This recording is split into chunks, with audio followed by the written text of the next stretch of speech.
Hello out there, I have a great idea for you. I'm going to show you in this video how to create your own custom shoe charms using shrink plastic. These shoe charms could make awesome keychains. They could even be attached to your zipper for a zipper pull on your book bag, or you can do with it whatever you want.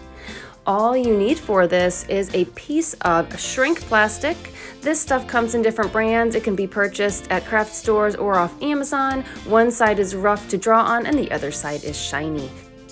I'm going to be using a shoe stencil from Kicksart.com in this video. This website has awesome free sneaker coloring pages. They also have some great how to draw videos on there. And again, it's all free. So you can print off your favorite shoe and just trace it right onto your shrink plastic.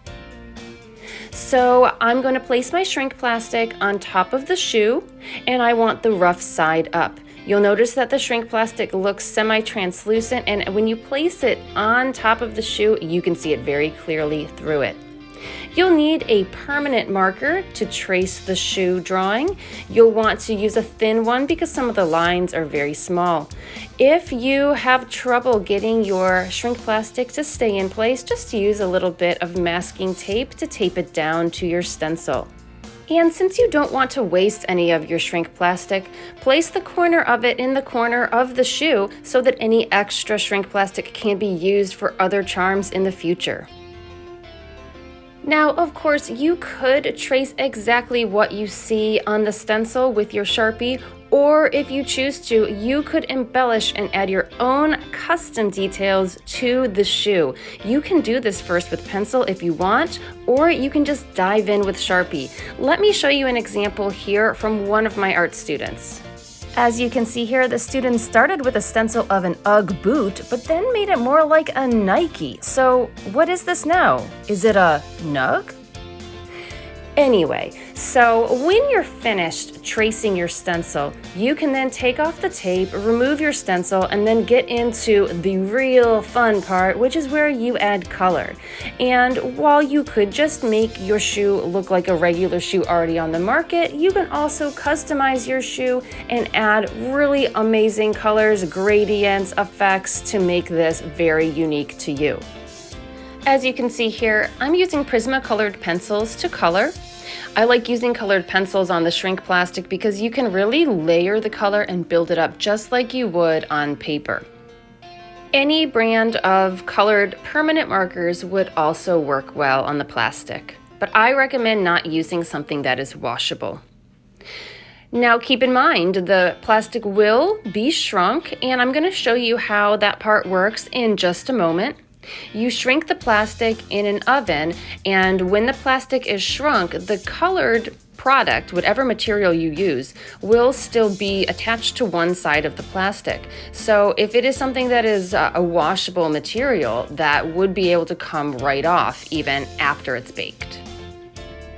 So as you can see with this comparison here, the shrink plastic will shrink to about 1/3 to 1/4 the size that it is as you draw it. So do keep that in mind. Everything will also be backwards on one side. So when you write any words, just notice that they will be backwards on the shiny side since you're drawing on the rough side.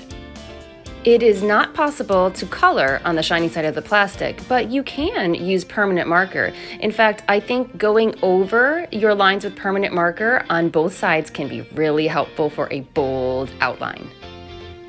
Now, when you're finished, you're going to cut out your shoe using scissors. And when cutting, leave a little space for where you're going to punch a hole so that you can attach the plastic to a keychain ring.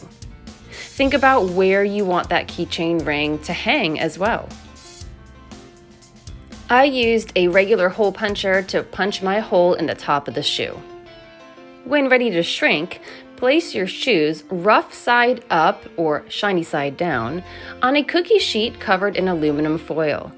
You're going to want to bake them at 325 for approximately 2 to 3 minutes, and you will want to watch it the whole time.